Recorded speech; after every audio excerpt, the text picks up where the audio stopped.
Hello guys, I am Liam here from Cruise on the Record, The Death from 94.7 The Pulse, and The Variety Show of Liam. We're here today with the ex-frontman of the Stranglers, Hugh Cornwell. How are you doing today? Hello, Liam. Nice to join you. Nice to join you. What's going on? Nothing much, just been rearranging a bit of the vinyl and going through some of the albums in preparation for the interview. You'll be surprised, one of your solo albums, Woof, that's still popping up on secondhand record store shelves.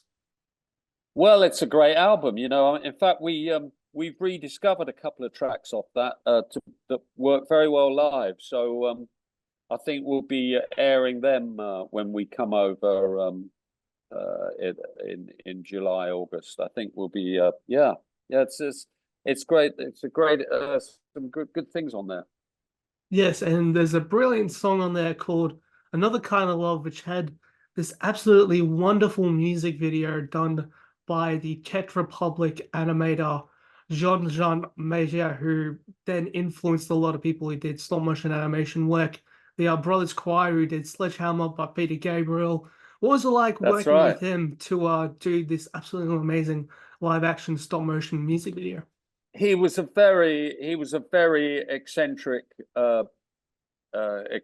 genius, living in Prague, and I had to go over there about 6 times to do all the stop frame stuff.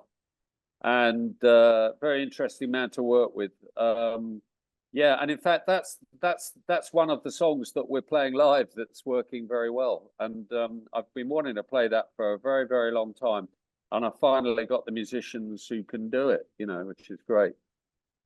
Yeah, it's excellent. When I was reading up on it, and it said that you'd managed to crack the American market both as the Stranglers but as a solo artist with that song. And there was an opportunity that you were going to play those songs in support of Flock of Seagulls. What was that reaction that you'd broke the market again, but as a solo artist? Well, I thought it was a great idea, but I got dropped by Virgin dropped me. You see, so that was the end of that. That never came to pass. But there's a reason for everything, so that's okay. I was very flattered that Flock of Seagulls offered to to be my band at the time. I was totally flattered. I was flummoxed. I didn't know what to say. Yeah, that's amazing news. So we looked back, there's another great solo album that I wanted to talk about before we get into the big one, Moments of Madness, the Nosferatu album, which was something that was done in the late 70s as kind of an experimental take. At the time, obviously, your bandmate JJ was doing Euroman, so he kind of had the idea, hey, you should do a solo album, and of course, a bit of a soundtrack to the silent movie Nosferatu from the 1920s. Yeah, it was great fun to do. It was a bit of an experiment, I must say.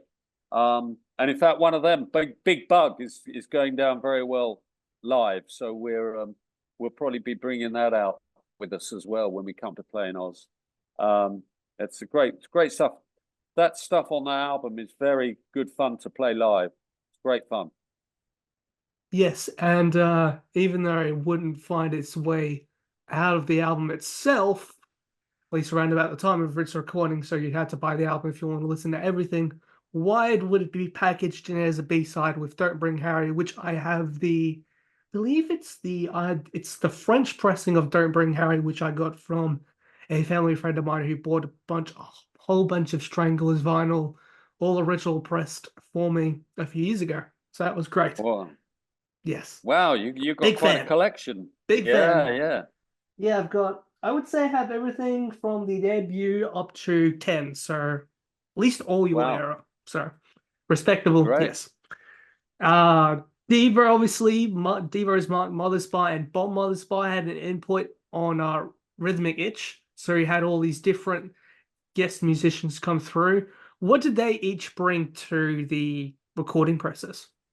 Well, lots of different things. I mean, I think Ian Underwood, Robert knew Ian Underwood from Zappa's band, and he played on a couple of things on. He played on Nosferatu and on a Wired, but I actually wasn't there when he did them because I had to I had to go back to work with the Stranglers at the time, and left Robert to finish off a few things, which included Ian Underwood playing. So some of the collaborations, you know, were just one of us bringing someone in. We were both around when Ian Dury popped in and did something for us on the Wrong Way Round, and even the Clash came in and did some backing vocals on a song called Puppets. So yeah, there was all sorts of stuff. I mean, we were mates with the Mother Spow boys, with the Devo boys. We were hanging out together with them. So so that was no real surprise. You know, they said, "Hey, do you want us to do anything?" And I said, "Yeah, I've got this sort of song that I've half done that you could finish off if you want." So again, you know, I gave it to them, and they recorded that when I wasn't there. So so it was an album of bits and pieces. I mean, most of it was recorded at night, and we really felt, Robert and I really felt like we were vampires rushing to get home before the sun came up, so we could go to sleep. You know, it was very much living an idea that. Yeah, true Nosferatu fashion, true classic monster fashion. So there's the brand new album that's just came out a few years ago, The Moments of Madness. I went and revisited this album last night just to get in the headspace before this interview. I absolutely adored it once again. It sounds straight out of Stranglers. It's classic Stranglers sound, and you have not lost your touch whatsoever. So what was the idea of bringing up The Moments of Madness? The title presented itself to me just as these things do one day, and I thought that's a great title for an album. And I mean, it was all written and recorded during the COVID lockdown period, which was collectively a moment of madness, I think, for nearly everybody on the planet. And I found myself during that period dreaming a lot. I had a lot of very vivid dreams. So there's a few of the songs are basically you know, soundtracks of it's a soundtrack to a dream that I'd had, and some of them are, you know, Coming Out of the Wilderness is obviously a liberation song, you know, coming out from the lockdown period. I mean, it was that whole 2 years was, I'd hate it to be repeated, but it was a very creative period for me. I didn't lose anybody close to me, fortunately. So I was able to concentrate and focus on doing something that I love doing, which is writing and recording songs. Yes, there's the great bunch of music videos that went with them as well. You had enlisted in music videos recently done by John King, Turin Noji, and Jesse Bond.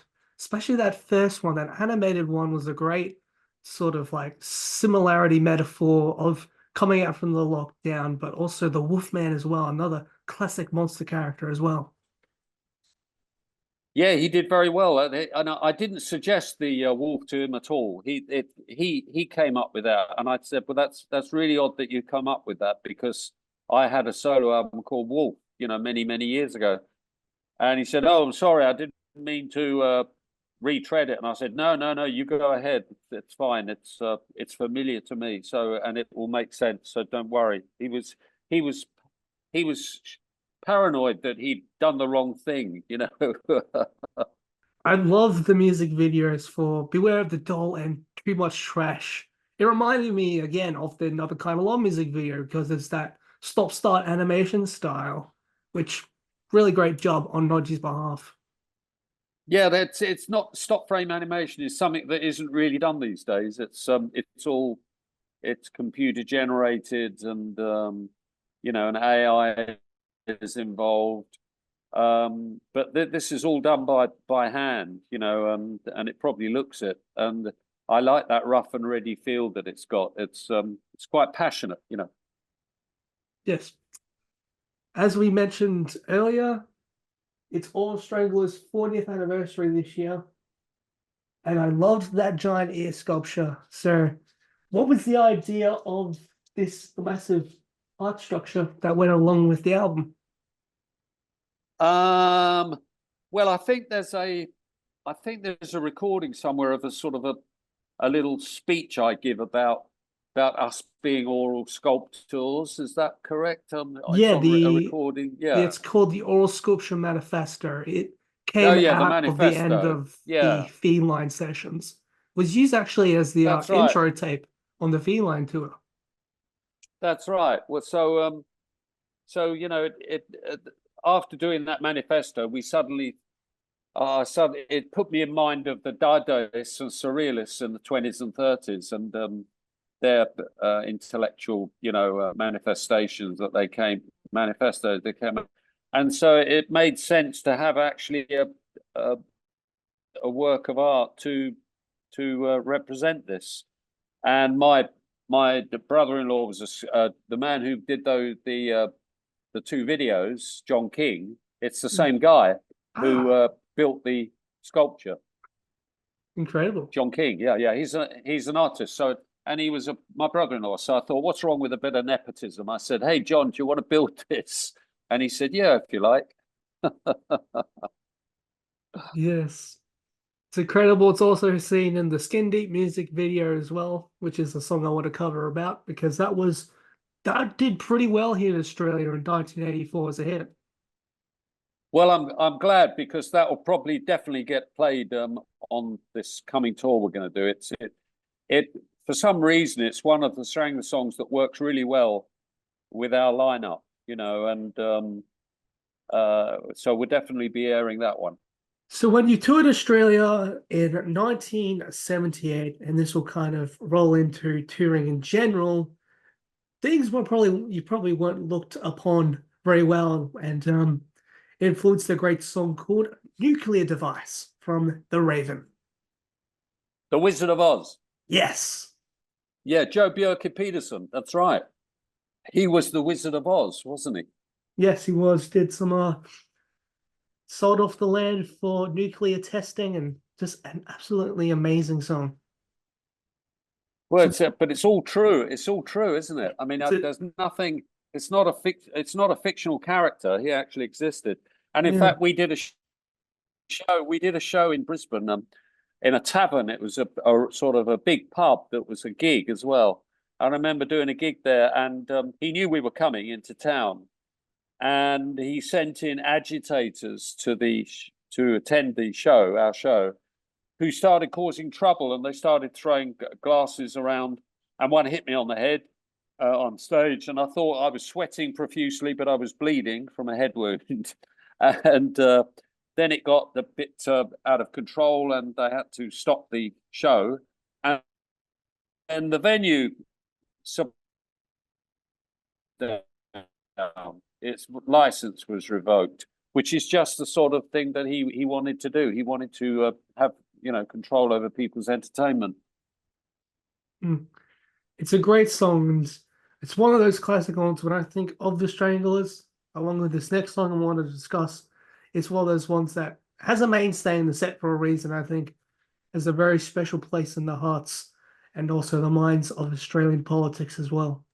There's a great song which is, I reckon, is an anthem of the Stranglers from the very first album, Down in the Sewer.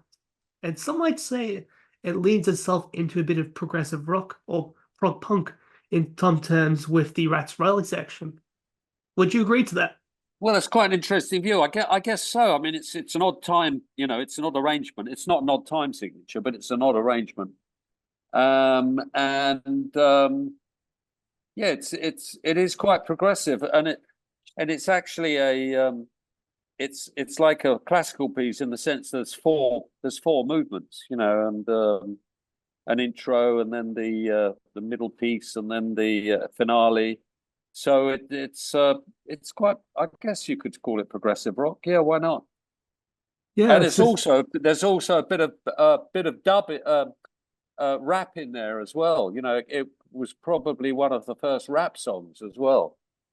well, there you go. Stringers having a bit of a hand on creation of rap. One never thought about it, right? Hmm. Keep that one in mind. What do you look forward to when you come playing Australia more or less these days as a solo artist? What do you look forward to doing? I tell you what, it's one of the most pleasurable countries to tour, Australia. It just everything feels right. You know, I could see myself actually living there if I didn't like some other places just as much. It's a great place. You're a very lucky bunch of guys to have such a lovely country to live in, and of course you adore cricket, you know, which I do too. So they couldn't get much more really. Yes. There's always that comparison that Melbourne is kind of like London as well. I know for when my family, when they first went over there, they were like, yes, this is pretty much when they got to London, it was pretty much just a bigger Melbourne. Same type of setup, kind of like a rat race maze, if you will. Yes, that sort of makes sense. It's like a bit like a bigger version of Melbourne. I mean, I remember last time I was in Melbourne, it pouring with rain, and we were walking down the street, and it felt just like I was in a part of London, you know. And I said to the others, I said, "God, this is like walking down, you know, over in the city somewhere." You know, it really is. It's just so similar. Yes. I hope to get there one day myself. There's a lot of bands that I want to see that don't really bother coming down to Australia anymore or haven't rearranged gigs from COVID lockdown. So something on the checklist to do, probably. Uh-huh. I hope you do. Yes, it'd be great.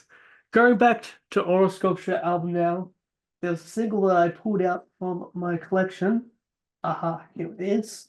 And it actually happens to be my favorite from yours, No Mercy. Oh yeah. I remember that. That was taken by David Bailey. That shot. Yes. Love that Yeah. song and another absolutely wacky music video as well, featuring the Oh your yeah. giant head in close up. In the hospital, wasn't it? Yes. Yeah, that's right. Yeah, deserted hospital in South London. I remember. Good. Well, thank you very much, Hugh. It's been a Well, pleasure doing work with you and interviewing you. And it's good fun, and I'm amazed at your collection of vinyl. That's incredible. You've got quite a good yeah, lot of stuff there. I reckon I've got about $3,000 into this, so Wow. I reckon I'll call that money. If I shall pass away, at least I'll have something worthwhile of my life. Excellent. Well, look, I better get going. I think I've got another one coming up soon. Thank you as always for coming on, and look forward to seeing you later in the year. Absolutely. I look forward to coming over. Take care and see you then.